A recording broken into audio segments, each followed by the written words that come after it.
let's shift a little bit to talk about what dating looks like within the realm of Christianity, and I think a lot of kids want to know what the boundaries should be. I mean, they want specifics. I don't know that we're ever going to get the exact specifics, but at least we can give some guidelines to it. You know, the idea of, you know, how far can I go? How close can I go? What does this look like? You know, and I know it's going to be different for everybody. You know, the youth group has a standard, I'm sure. Do they have a standard? You know, like what I say? Yeah. What do you usually tell? Yeah, I say. You're in the car. Like, yeah. Pretty much where we land as a youth group, and this is not the word of God. Like, this, you can take it or leave it. I say high school, like if I'm talking to guys, high school is for finding your groomsmen, and college is for finding the bride. So what I talk about is like healthy friendships, solid relationships. That's not to say you can't have that with the opposite sex. And so I told them to focus more on friendship, being around solid, great people, and then enjoy high school. And then when you get to college, like get in the game. That doesn't mean like junior, senior year, you can't go on dates. I'm all for friendship and not ownership. So like if I'm a junior in high school and I want to take someone out on a date, great. Go on a date, learn how to open up the door for her, respect her, pay for her meal, and you get her home on time. Right. But when that date's over, it's done. We're done. She doesn't owe you anything. Right. She doesn't belong to you. She can talk to whoever she wants. Right. There's no ownership here. I get frustrated when it's like seclusive.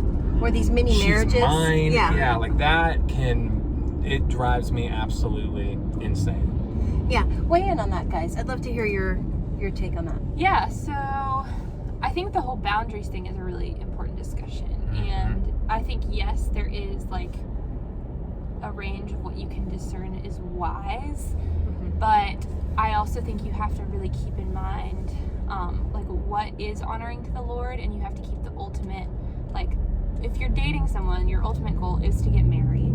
Right. And like when you are married, you will be able to do whatever you want. So something we had a friend tell us when we were talking to him about this, that quote that Andrew said. Yeah, so one of our friends said when Satan is going to do his best when you're dating to try to make you act like you're married, but once you're married, he's going to do his best to make you act like you're single.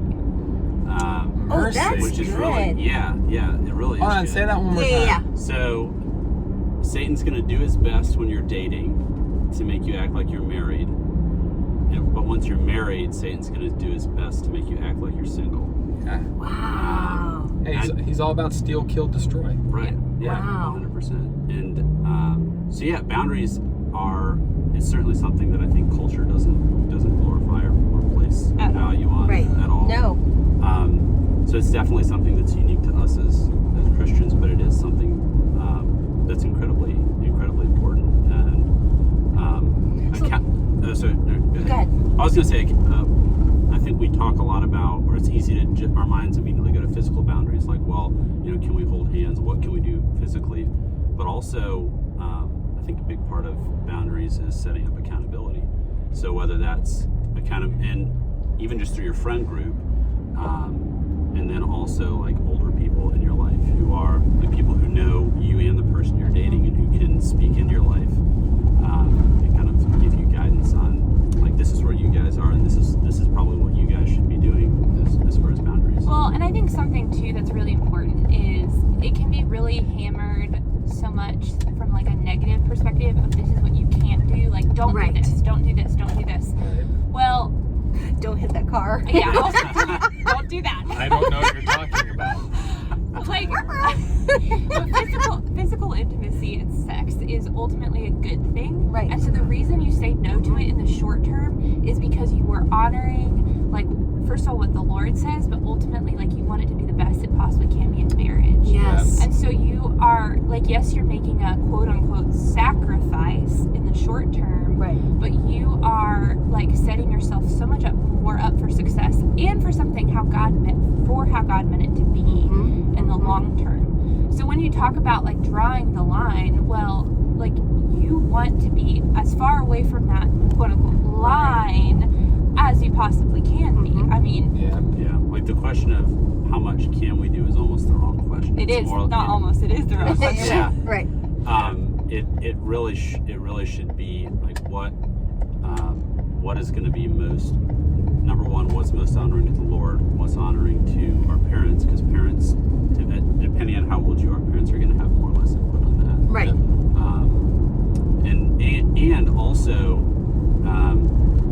I think it's, until you're not married until you're married, right? So it's entirely possible that the person you're dating now is going to end up marrying Someone else. else. Absolutely. And the person that you're going to marry is dating someone else right now. Yeah. So how would you want them behaving? Right, exactly. How would you want the guy who's dating your wife, how would you want him to treat her? Or vice versa, yeah. Or vice versa. It's something to think about. Yeah, one way I think, and I'm going to probably botch this, but one way I've heard it kind of explained, Brittany, kind of what you were talking about is like cereal and gasoline are both great things, but like sex before marriage is like a bowl of cereal with gasoline in it. Ooh. Like they weren't meant to be mixed together because it can have really bad consequences. That's just not the way it was supposed to be. Right. And so the two separate are wonderful elements and can accomplish things, but that sex before marriage thing is in a way can be very destroying. It wasn't meant to be done in that manner. Both great things, but you keep them separate because they can have some pretty serious consequences. So let's talk a little bit about, because I know you started saying, Matthew, that you had, let's invest in accountability with older people, your parents, but what else does that look like for the average teenager? Like accountability. Yeah. So when we first started dating, like one of the first conversations we had together was like, what are our physical boundaries? Before we were even physically and emotionally at a point where it was hard to say no, we had already had that conversation of like, what should those boundaries be? So which I think is really important. Good communication. Yes. Because the longer you're dating someone, and anytime, like if you set up a boundary, as soon as you cross it, the harder it is to not cross that line. Yeah. That's why it's so important to put the boundary way far away and say like, this is what we're doing and this is what we're sticking to them. And then also sharing that with other people. Like when we were dating, because we're both older, like we wouldn't go over to Matthew's apartment alone. Like we would be at his apartment by ourselves. So like we'd wait till Nikki was home, or like make sure someone was coming home. Like we wouldn't hang out. I'd say if you're in high school, don't go park in a parking lot alone for multiple hours. Or hey, my parents are gone. Yeah. Come hang out. I mean, you have to put yourself, it is hard to say no. So you have to make yourself accountable to put yourself in the right kind of situations where it's easy to say yes to the right things. For success. Yeah.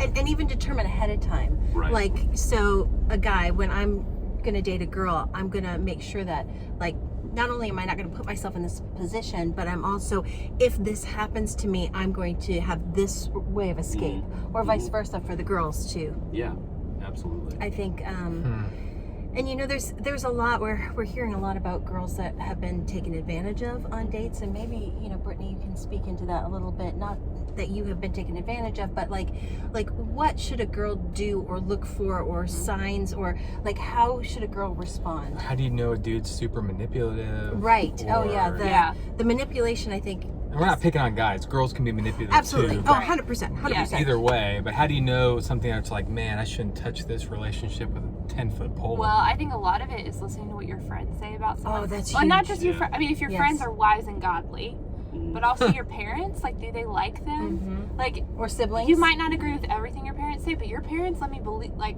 they have a lot of wisdom, and you should they do listen want to what's them. best for you. They do want what's Right. best for you, so you should, like, it's in a relationship, we are all blind typically to the things about the other person that aren't as nice. Always assuming the best. Oh, It's okay. right, He'll get Right, better. and especially Right. when you're dating, you should not be doing that. I mean, it's Right. once you're married, like that's a covenant relationship. Like you should assume the best. You want to help each other be the best that you can. But when you're dating, like you want to find the flaws, like not in a super negative, manipulative way, but just in a realistic way. You don't want any surprises Right. after you're any large surprises after you're married. Hey, speaking of surprises, we're going to get our drinks from Starbucks.